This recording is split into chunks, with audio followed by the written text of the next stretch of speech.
Alexa, participe da pregação. Claro, Pastor Tiago, estou aqui para ajudar. Vamos começar a pregação. Bom dia, Igreja Nova Esperança. Estou nervosa, acho que nunca fiz isso antes, mas espero que Deus fale com você no dia de hoje. Amém. Crente ela, né? Conta pra gente aqui qual é o segredo da felicidade. A pergunta de $1 milhão. O que eu preciso fazer para ser feliz? Segundo o Relatório Mundial da Felicidade publicado pela ONU, a felicidade é influenciada por uma combinação de fatores econômicos, sociais e psicológicos que variam de acordo com o contexto cultural e individual. Tá, então você está me dizendo que a felicidade é relativa. Tudo é relativo? Bom, a gente vive numa sociedade pós-positivista onde pode-se dizer que sim, tudo é relativo.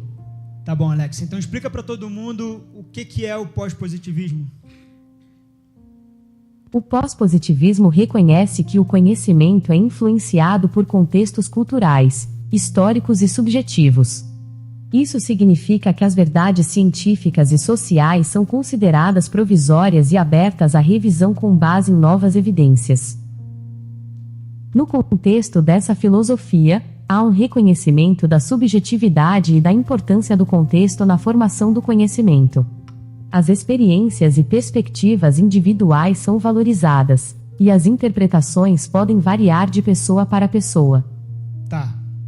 Então, se tudo é relativo, como é que eu posso saber o que é certo e o que é errado?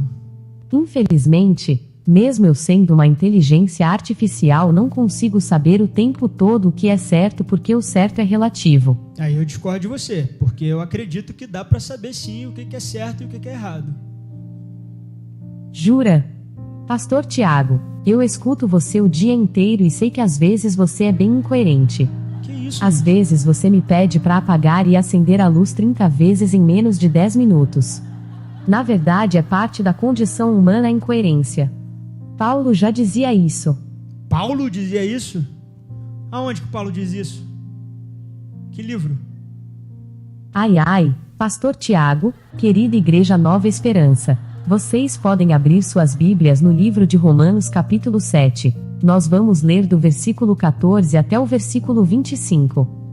Romanos, capítulo 7, do verso 14 até o verso 25.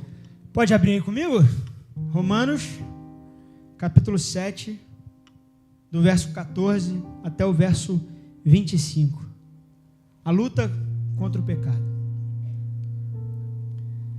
Romanos, capítulo 7, verso 14 até o verso 25.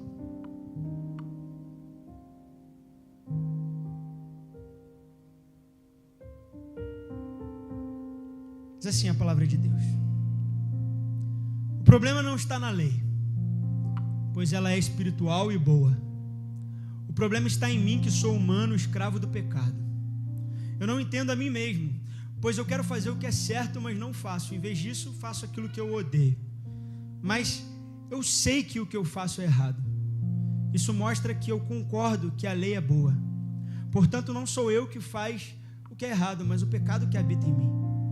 E eu sei que em mim, isso é, na minha natureza humana, não há nada de bom. Porque eu quero fazer o que é certo, mas eu não consigo.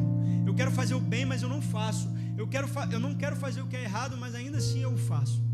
Então, se eu faço o que eu não quero, na verdade, não sou eu quem o faz, mas sim o pecado que habita em mim. Assim eu descobri essa lei na minha vida. Quando eu quero fazer o que é certo, eu percebo que o mal está presente dentro de mim.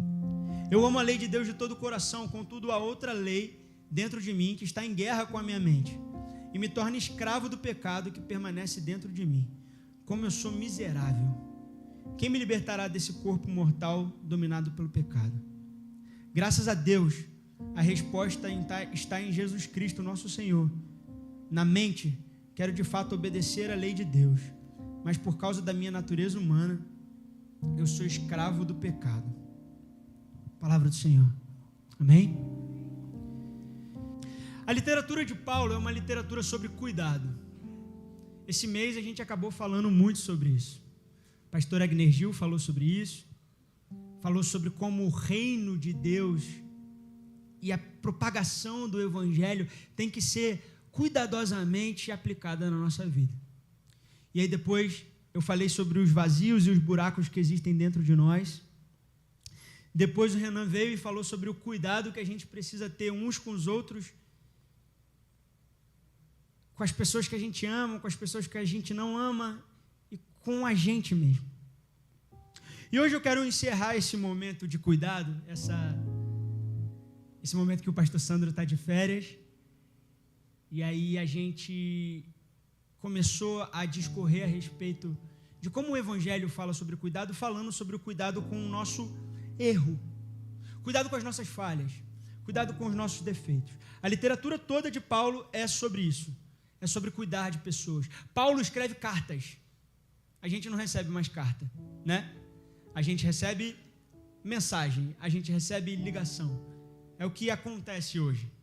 Mas quando você recebe uma ligação e essa ligação é de cuidado, quando você recebe uma mensagem, essa mensagem é de carinho, é querendo saber como você está, você se sente bem porque você está sendo cuidado. Paulo escreve Romanos para cuidar das pessoas. E ele faz uma divisão nesse texto entre a primeira metade e a segunda metade. O capítulo 7 que a gente leu é exatamente quando ele migra de uma metade para a segunda metade.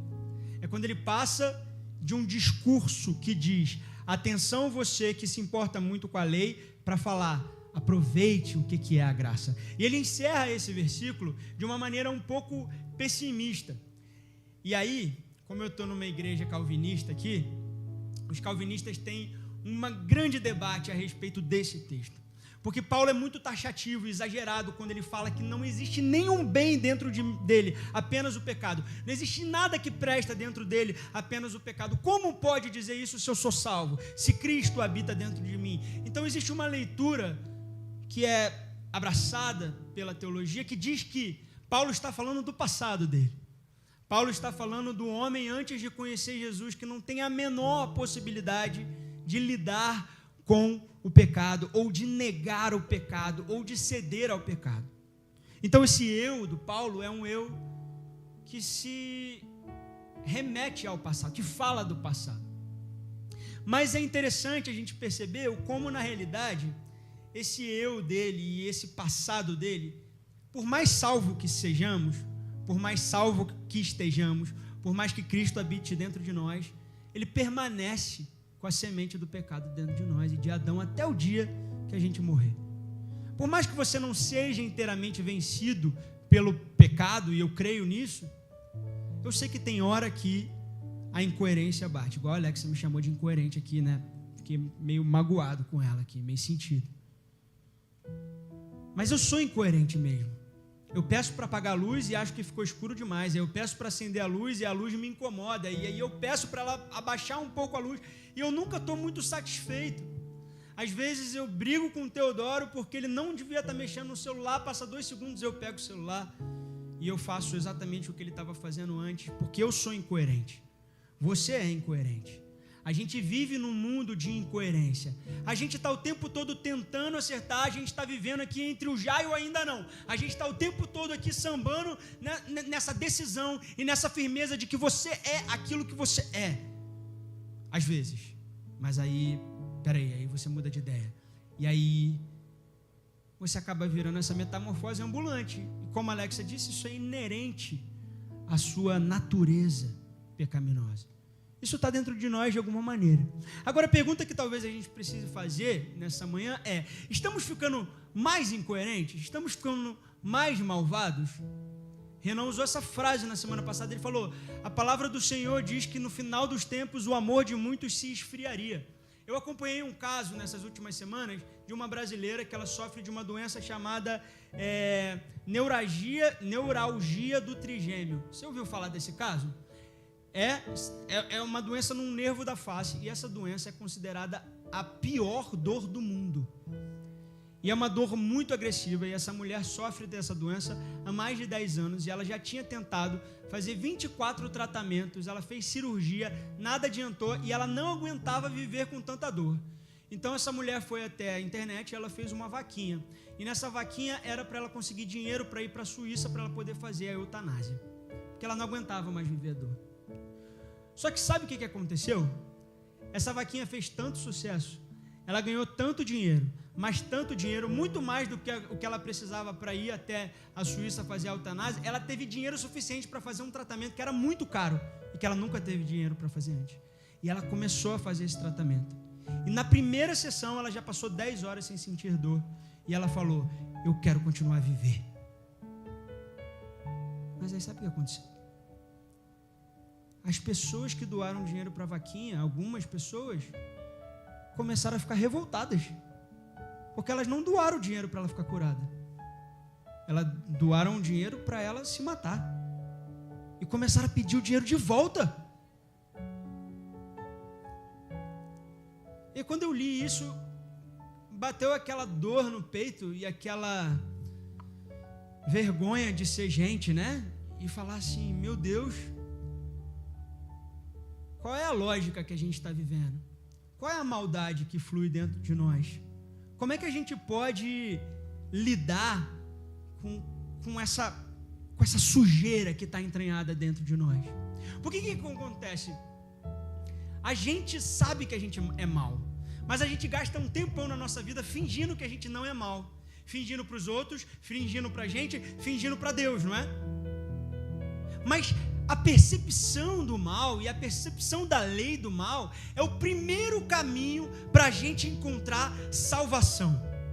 A noção de que a gente é mal é o primeiro caminho para a gente ser curado, para a gente ser limpo. Então eu queria te dizer hoje que você é mal, que você é malvada. Que se alguém tirar num pendrive os últimos 30 dias da sua cabeça e colocar nessa televisão aqui, se fosse o meu, eu ia ficar com vergonha e eu ia sair correndo. Eu imagino que todo mundo aqui também. Porque a gente pensa o pior, a gente torce pelo pior, a gente fala o pior, a gente pensa o pior. A gente está o tempo todo exalando essa maldade do espírito caído do pecado dentro de nós. E o problema disso é que às vezes a gente não quer enxergar isso. Eu pedi, enquanto eu cantava aqui a música, para você pensar nos seus pecados e lembrar desses seus pecados. O Renan, no domingo passado, falou isso. Falou que a gente não consegue ficar sozinho com a gente. Que a gente tem um problema com isso. E a gente tem um problema de ouvir o silêncio. A gente tem um problema de se ouvir. A gente tem um problema de se autoanalisar. Tem gente que... Essa semana viralizou um pastor que falou que terapia é coisa de quem não tem Deus. Discordo completamente. Acho que todo mundo devia fazer terapia. Se você acha que você não precisa fazer terapia, eu acho que as pessoas que estão perto de você estão precisando de terapia por causa disso. É preciso que a gente pare, cara. Pare a vida. Em algum momento você precisa parar a sua vida. Você precisa parar e se escutar e perceber o que você está fazendo. E entender que o que você está fazendo pode ser muito ruim, que as suas atitudes podem ser muito ruins. A falta de autoanálise, de autorreconhecimento, de autoleitura, de autocapacidade de você reconhecer que você é pecador, pecaminoso e mal, faz você ser mais malvado, faz você ser mais cruel, faz com que você se encha de uma autoridade que não é sua, que você não tem, porque você não é bom. E a palavra do Senhor está o tempo todo tentando lembrar isso para a gente, dizendo assim: tira a trave do teu olho antes de você falar do cisco do olho do irmão, porque a gente é tão mal, que a gente se envenena de lógicas que nos garantem que a gente não é tão mal assim. O versículo que a gente leu, e que Paulo repete nesse texto várias e várias e várias vezes, diz que o bem que eu quero fazer, esse eu não... E o mal que eu não quero fazer, esse é exatamente o que eu faço. Mas por que isso? Eu faço o mal e eu deixo de fazer o bem, sabe por quê? Porque eu argumento comigo mesmo. E eu ganho. Eu ganho dentro dos meus argumentos. O que a Alexa falou sobre o pós-positivismo, você conseguiu prestar atenção em tudo que ela falou sobre o pós-positivismo? Ela disse que o pós-positivismo é a capacidade da gente relativizar tudo. Tudo é relativo. Nada é definitivo. E se tudo é relativo, tudo pode ser visto de um prisma e de um ponto de vista onde eu venço, onde eu estou certo, onde eu não estou errado. Já ouviu dizer que toda briga tem dois lados? O meu, o seu e a verdade? São os 3 lados da briga, porque eu estou sempre olhando o mundo pelo meu ponto de vista. Eu estou sempre olhando o mundo, tentando entender como é que eu posso encontrar e extrair mais prazer desse mundo. Alexa, você pode conceituar para mim o que é hedonismo?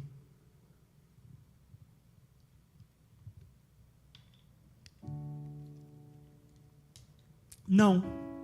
Ela não pode, ela não quer mais conceituar para mim. Eu faço isso por você, tá bom, amiga? Hedonismo é o seguinte: hedonismo é a busca pelo prazer acima de qualquer coisa. E a evitação da gente sentir dor. Hedonismo é a busca pelo prazer acima de qualquer coisa. E o ato de você evitar sentir dor a todo custo. Quando eu falo de um mundo hedonista e de um mundo pós-positivista, eu estou falando de um conceito e de uma ideia de que ninguém mais hoje quer passar por momentos de dificuldade, de incômodo e de dor. Então eu quero sempre o meu prazer, eu quero estar sempre bem, o tempo todo. E aí, fazendo essa leitura desse texto em cima desses 2 conceitos, da pós-positividade e do hedonismo, eu começo a me perguntar se, como igreja, como pais e como mães, a gente não está deturpando um pouquinho do que é estar vivo, do que é ser gente nessa terra. Porque se eu estou o tempo todo relativizando tudo, se nada é exatamente certo, se nada é exatamente errado, se tudo pode ser, olhando de um ponto de vista diferente, alguma coisa que me favoreça, e se eu busco esse hedonismo constante, e o tempo todo eu quero sentir prazer, eu quero sentir alívio, e eu não estou disposto de maneira nenhuma a sentir nenhum tipo de incômodo e dor, eu mergulho nessa maldade sem perceber. Você entende isso? Olha essa lógica de como a gente está virando pai e mãe ruim. Sabe por quê que a gente está virando pais e mães ruins nessa nossa geração? Porque a gente vive um mundo hedonista onde eu quero o meu prazer. E aí, eu estou tão cansado, eu preciso tanto do meu break, e ter filho é tão difícil, é tão exaustivo, que eu vou sim fazer o que o meu filho quer na hora que ele quer, entendeu? Eu não vou ficar gritando com ele, eu não vou me estressar, entendeu? Porque eu preciso ser feliz. Então eu vou fazer o que ele quer, na hora que ele quer, do jeito que ele quer. Ele que cresça mimado aí, ele vai ter que se tratar depois. Não é problema meu. O meu problema é que ser mãe e ser pai é muito difícil. Mas eu vou te contar um segredo. Você que não é mãe e pai, ser mãe e ser pai é muito difícil, tá? É lindo. É a melhor experiência da sua vida, com certeza, se você a tiver. Mas é muito difícil. E eu acho que muita gente não está preparado para ser mãe e ser pai. E vira. E aí quando vira, fala assim, meu Deus, eu não sabia que não tem 2 minutos de break. Não tem 2 minutos de break, meu amigo. Não tem. Não tem. Sobe assim na sua cabeça e você fala assim, meu Deus, eu preciso da minha alegria, eu preciso do meu tempo, eu preciso da minha paz. E aí com isso eu vou desistindo de educar essa criança, de criar essa criança, de dizer para ela que limites são coisas boas e não coisas ruins. Que se eu falo para o meu filho, filho, isso aqui é uma cerca que protege a nossa casa, eu estou falando de segurança e não de limitação. Eu estou falando de proteção. Seu filho precisa de proteção e limite. E dá trabalho ser pai e ser mãe. Dá trabalho dizer que não e ver ele chorando. Às vezes é mais fácil você dar o seu celular. Mas é importante que a gente entenda que a paternidade é um ato de doação. Eu estou falando da paternidade, mas eu podia estar falando do seu casamento. Porque eu quero tanto cuidar do meu prazer, e do meu ponto de vista, e do meu bem, e do meu mal, que para quê que eu vou ficar sofrendo a dor de um casamento? Para que eu vou ficar aguentando uma coisa que é pesada, que é cansativa? Minha mãe está lá em casa nessa semana, meus pais ficaram na minha casa, olha que honra e privilégio que eu tive. Minha mãe estava comentando de um amigo que se divorciou e acabou casando com uma outra pessoa e falou assim, se eu soubesse que era só trocar de problema, eu não tinha me separado. Porque casamento é trabalhoso, relações são trabalhosas, amizades são trabalhosas, e nesse mundo onde eu preciso cuidar do meu e da minha saúde, e todo mundo é tóxico perto de mim, eu tesouro as pessoas mesmo, sabe? Sai daqui, a minha lógica está certa, o que eu penso está certo, Meu posicionamento está certo, você está errada, e eu não quero ter o trabalho, porque eu quero cuidar da minha verdade, eu quero cuidar da minha lógica, eu quero cuidar da minha paz. E eu vou te falar uma coisa, cara, eu estou cansado, e esse cansaço, eu acho que é fruto de um tempo. Você está cansado? Fala para mim, você está cansado? Você está cansada? Não, só eu estou cansado. Só eu estou cansado? Eu estou cansado. Deixa eu ver se ela fala alguma coisa. Não é só você, pastor Tiago. Todo mundo está cansado. Obrigado. Imagina eu que trabalho 24 horas por dia e nunca tirei férias. Queria estar agora no Brasil junto com o pastor Sandro. Amém. De acordo com a Organização Mundial da Saúde, cerca de 264 milhões de pessoas em todo o mundo sofrem de depressão, e a ansiedade afeta aproximadamente 284 milhões de pessoas. Esses números refletem um aumento significativo nos últimos anos. A pressão para ser produtivo e bem-sucedido é evidente nas expectativas sociais e profissionais. A gente está morrendo por causa do ritmo que a gente impôs para a nossa vida. Eu quero te contar uma coisa. Quando Deus desenhou o mundo, Ele não desenhou isso. Como Deus desenhou o mundo? Fala para mim. Jardim. Deus criou um jardim. E como é que se vive num jardim? Como é que se come? Frutas, animais, faz uma fogueira. E aí você caça quanto tempo? Tempo suficiente para você achar um bicho. Você traz esse bicho para casa e você limpa esse bicho, e você come esse bicho durante uma semana, e você descansa, e você se prepara. A gente vive num mundo que ensinou que você tem que trabalhar 24 horas por dia, o tempo todo, e a gente está tão cheio de a fazer na nossa vida, a gente está tão cheio de coisa que a gente não consegue descansar, e a gente não consegue ter tempo de olhar para dentro da gente. A gente não consegue aguentar o tédio. A gente não sabe lidar com o tédio. De novo, estou muito falando de paternidade, porque é o que está muito latente junto com os jovens e junto com os meus filhos. Mas assim, criança precisa de tédio, tá? Para criar, para aprender a lidar. Tadinho, ele está na fila, deixa eu dar aqui um tablet, porque se ele não vai aprender, ele precisa aprender a esperar, porque ele vai crescer na vida e ele vai ter que esperar. A vida não vai dizer sim para ele toda hora. A vida às vezes é chata. Às vezes eu preciso parar e falar: o que eu vou fazer? Nada. Mas eu não consigo fazer nada, eu não sei fazer nada. Segunda-feira, teoricamente, é a nossa folga pastoral. Eu não consigo ficar em casa com a perna para o alto deitado. Não consigo, eu não sei fazer isso. Eu não sei descansar.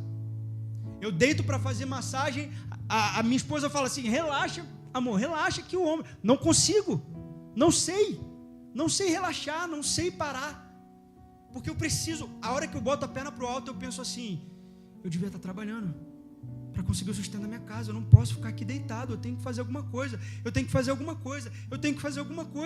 eu estou o tempo todo cansado, eu estou o tempo todo agitado, e eu não consigo parar para olhar para o mal que habita dentro de mim, para o mal que eu digo para os outros que eu não quero fazer, mas eu faço, para o bem que eu prego, que eu venho aqui todo domingo falar para vocês, ou para os jovens, e eu não faço, porque eu estou muito ocupado tentando lidar com um monte de coisa que não importa, com um monte de vazio para preencher os buracos, lembra?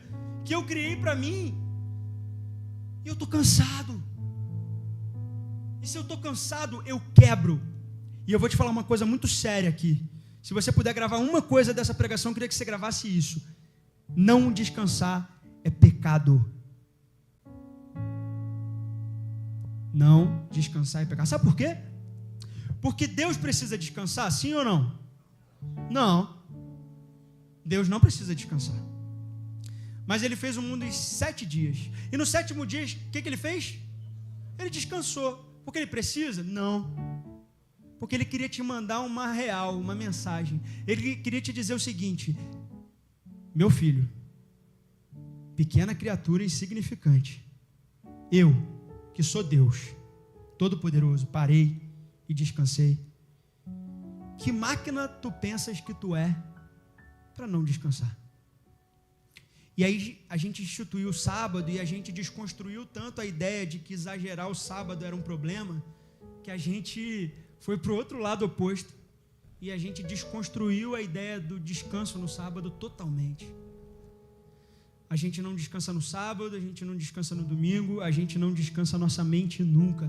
E às vezes a gente passa 30 anos sem tirar férias, porque o nosso trabalho é importante para a sobrevivência da nossa família. Mas a gente cantou aqui hoje que não sou eu que sustento a minha casa, mas é a presença do meu Deus que sustenta a minha casa. E se você não descansa, você morre. É literal isso. Pecado é aquilo que te leva para a morte. E se você não descansa, você fica com a sua pressão alta, você fica com burnout, você fica com dor de cabeça, você não dorme direito. E aí, se você não dorme direito, você não vive direito. E você fica cansado a vida inteira, porque você não aprendeu a dormir, porque você não aprendeu a tirar férias, porque você não aprendeu a descansar. E aí, sabe o que você vira? Você vira uma pessoa chata pra caramba, porque você está sempre de mau humor, você está sempre cansado, você está sempre grosseiro, você está sempre malvado, porque você não sabe respeitar os limites do seu corpo.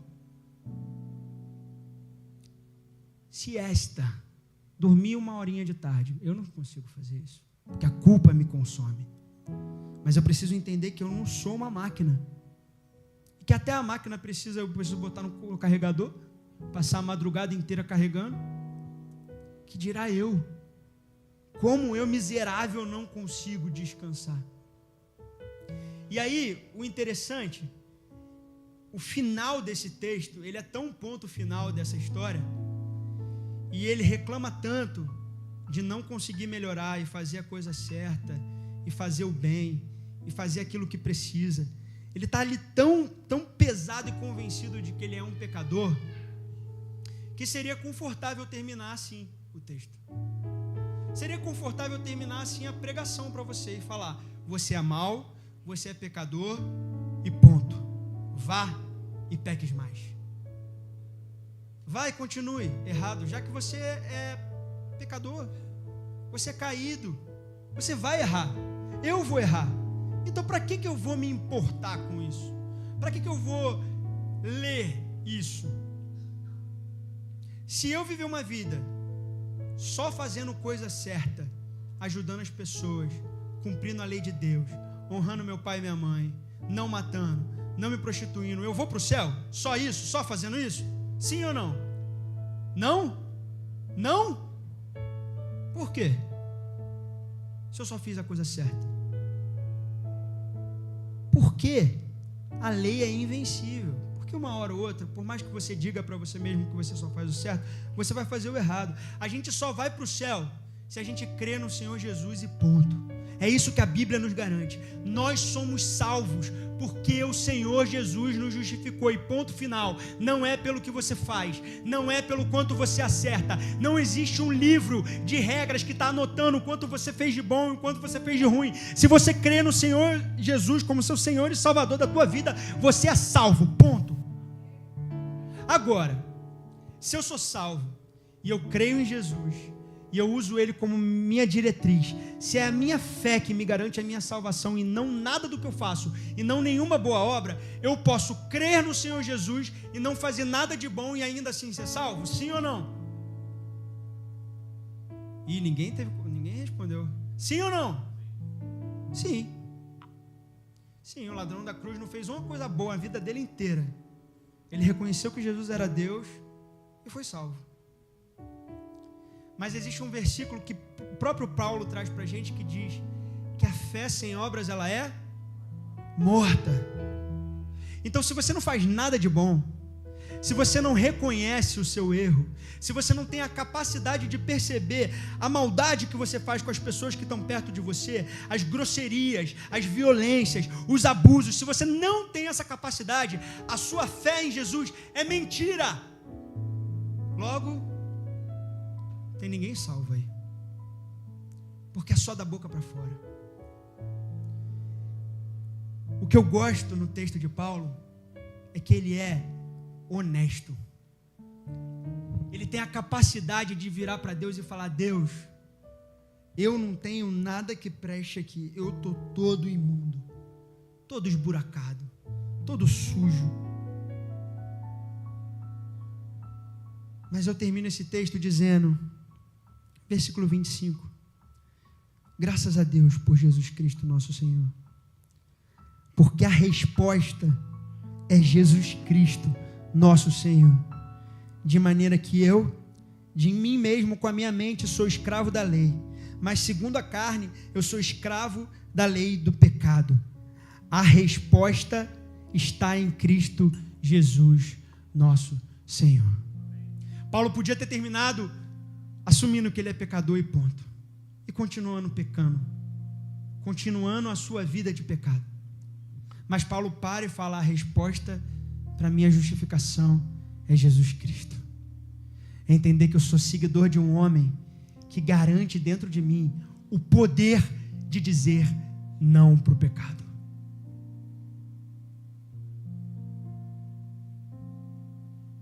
Quando eu comecei a pregação, cantei a música e pedi para você pensar nos seus pecados, pensar nos seus erros. Eu agora queria te lançar um novo desafio, que é o desafio de pensar em como você pode vencer esses pecados. Como você conseguiria dizer não para pecados que já viraram hábitos, sabe? Para erros que você consegue justificar com muita lógica e falar: não, eu fiz isso porque ela fez primeiro. Não, eu fiz isso porque minha mãe me ensinou assim. Não, eu fiz isso porque eu não engulo desaforo e esse é o meu jeito mesmo. Eu nasci assim, eu cresci assim, eu vou ser sempre assim. Gabriela, não. Eu sou assim, então para que eu vou melhorar? Para que eu vou querer ser melhor? Para que eu vou encontrar uma maneira de me mostrar para Jesus? O desafio, meu amigo, minha amiga, meu irmão, minha irmã, é a gente conseguir parar um pouco no meio desse turbilhão que passa por nós, no meio dessa vida corrida, agitada que passa por nós, é a gente parar e falar assim: peraí, Deus, por favor, me diz, aonde eu estou errando? Quem eu estou machucando? Porque eu sou teu filho amado, eu sou co-herdeiro contigo, eu sou pecador, eu sou errado, mas eu preciso não ser.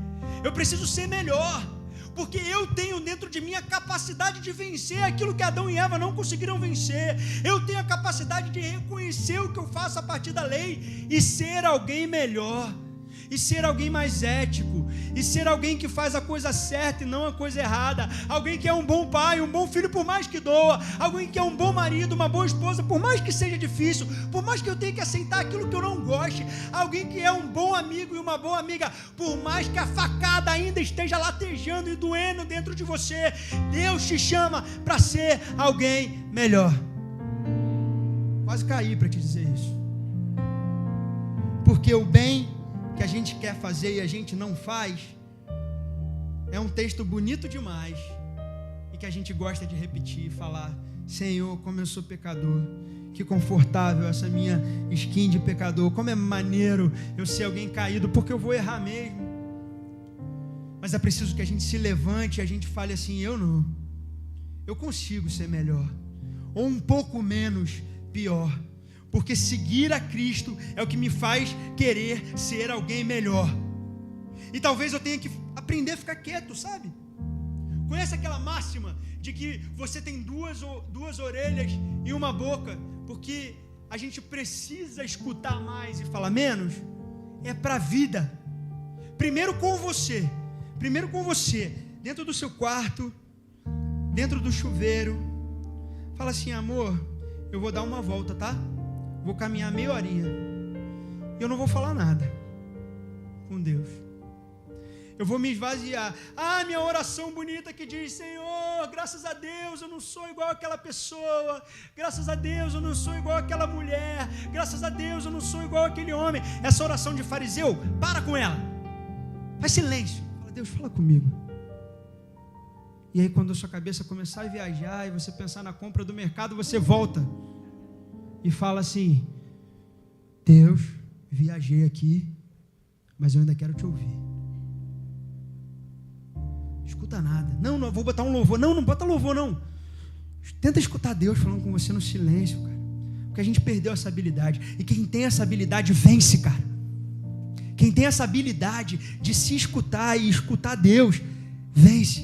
E aí depois de você se calar, para você ouvir a sua bagunça interna, Talvez você precise de alguém, talvez você precise de um amigo, talvez você precise de alguém que não vai te julgar e alguém com que você consiga virar e falar assim, ó,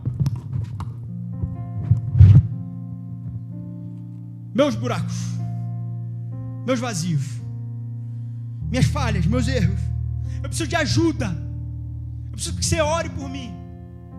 E aí depois que você fizer isso com alguém, o meu desafio é para que você aprenda a escutar e calar para os outros. A gente fala demais para os outros, a gente dá muito a nossa opinião. Olha a roupa dela, olha como ela veio hoje, ela não devia estar fazendo isso, ele não devia estar fazendo aquilo, olha como ela é pecadora, olha como ele é pecador. Cuida da tua vida, ora pelas pessoas, traz amor para as pessoas, conversa com as pessoas, mas faça isso em amor. A gente faz demais, a gente fala demais, a gente briga demais, e a gente está tentando se esconder demais, e a gente quer muito que as pessoas reconheçam a gente. Para de correr atrás de elogio. Elogio é bom? Claro que é bom. Eu gosto de elogio, eu amo elogio, faço um monte de coisa por elogio, mas eu preciso começar a me perguntar por que eu estou fazendo as coisas.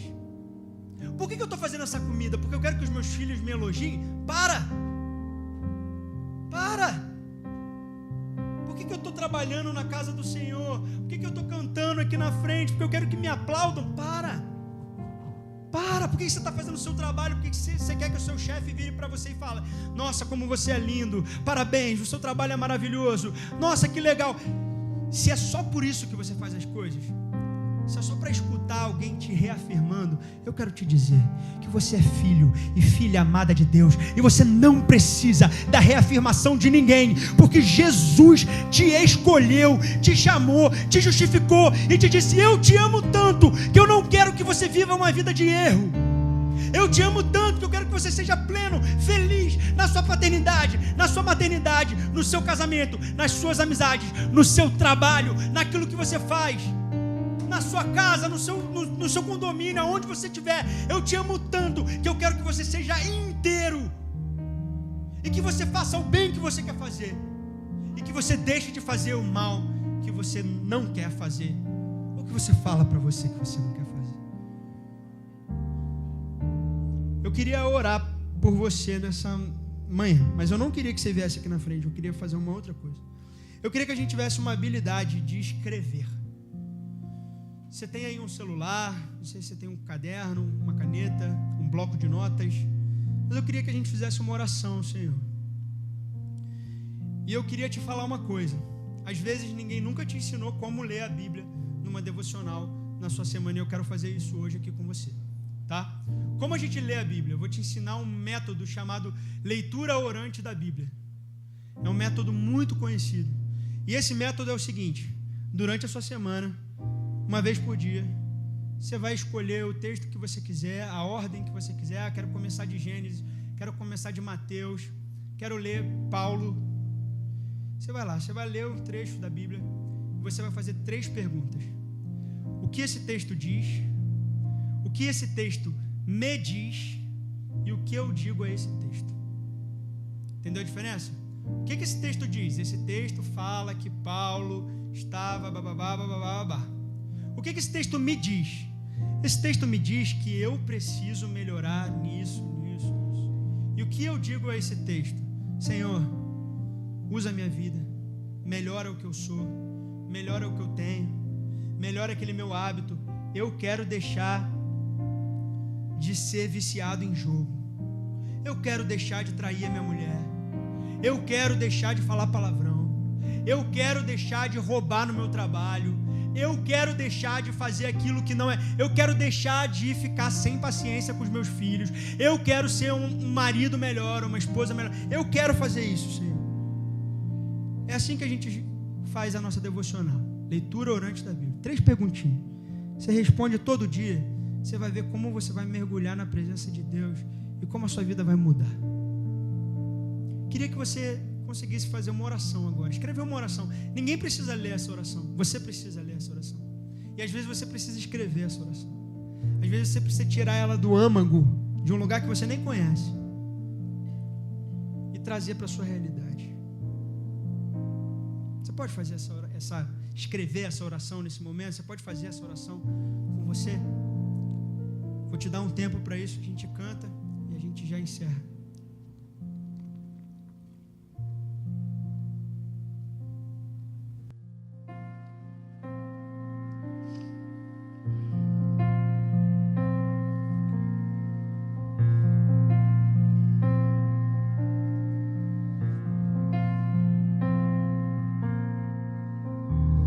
Não entendo o meu próprio agir,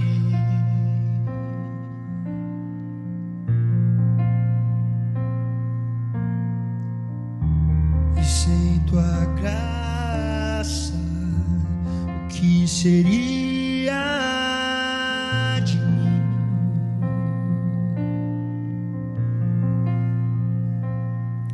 Pois o bem que eu quero fazer não faço, e o mal que eu não quero, esse sim acabo cometendo.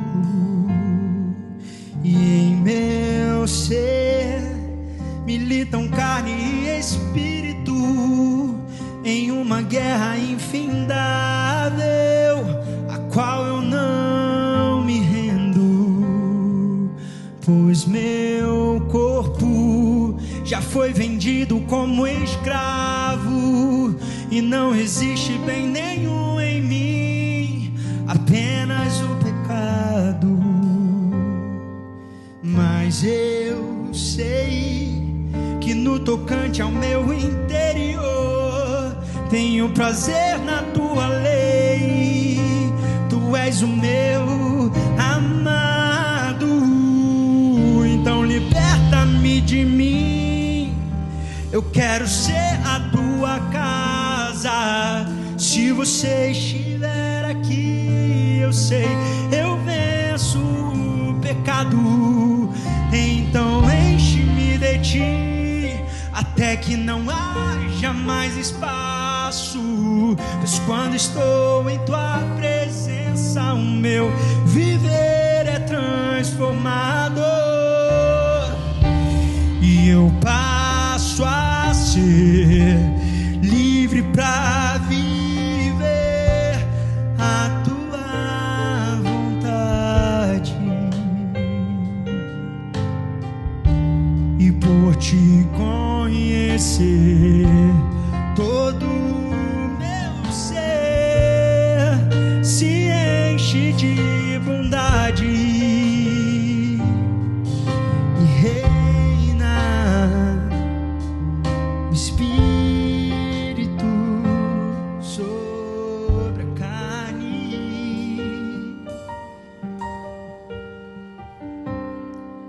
e reina o Espírito sobre a carne.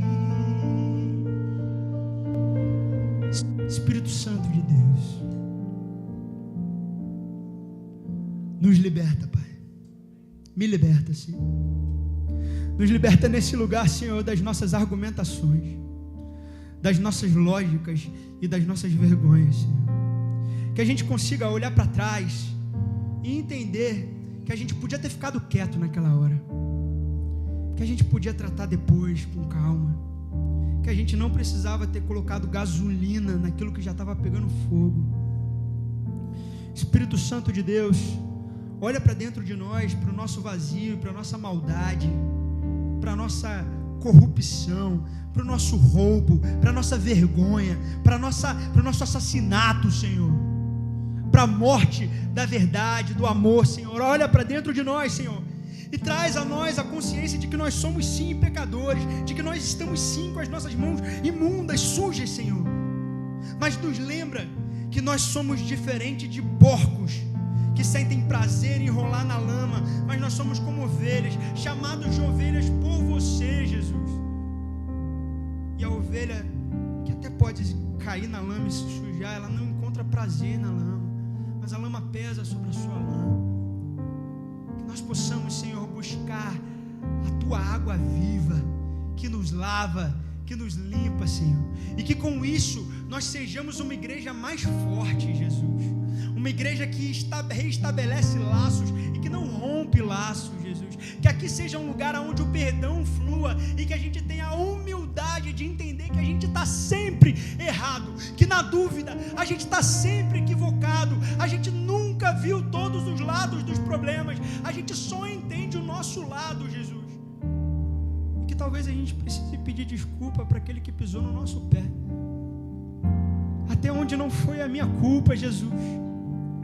Em nome de Jesus, flui sobre nós com a tua cura, Deus, que tira da gente a soberba de dizer que a gente está certo, a soberba de dizer que eu faço o bem, que eu sou a polícia do mundo, da minha casa, da minha família, da minha igreja. E que eu entenda aonde eu posso contribuir e somar. Em nome de Jesus. Amém. Amém. A tecnologia, ela avançou nos últimos 10 anos mais do que ela avançou no último milênio. E com isso a gente tem um problema grave chegando para lidar. A gente não sabe como os nossos dedos vão se comportar, como o nosso olho vai se comportar, como o nosso ouvido vai se comportar daqui a 5 anos. A inteligência artificial, e a Alexa falou um pouquinho hoje aqui, ela vai roubar um monte de emprego da gente muito rápido. A gente vai perder um pouco da noção do que é a arte. Isso é uma parada que não tem como voltar atrás. Daqui a poucos anos a gente vai ver filme inteiro que não foi gravado, que foi feito pela inteligência artificial com os atores que a gente gosta, atores que até já morreram. Isso é fato. O dinheiro manda. É muito caro fazer um filme, vai ser muito barato fazer assim. Eu estou falando de filme, mas eu estou falando também de construção, estou falando de medicina, de advocacia. E esse mundo tecnológico, ele é frio, ele é gelado. A gente desaprendeu a ser gente, desaprendeu a ser igreja. E a gente precisa voltar a isso. Eu comecei essa pregação falando que uma vantagem da Igreja Nova Esperança é a gente conseguir aprender o nome de todo mundo. A gente precisa manter aceso o que é importante. E é isso. É o amor, é o churrasco na casa de alguém na sexta-feira, é a ligação, é a comida que vem quando o bebê nasce, é o chá de bebê quando a gravidez chega, é a gente estar aqui como família. Sabe por quê? Porque daqui a pouco o mundo vai ficar tão gelado que igrejas que são geladas hoje, elas vão começar a perder gente, porque o evangelho não é gelado.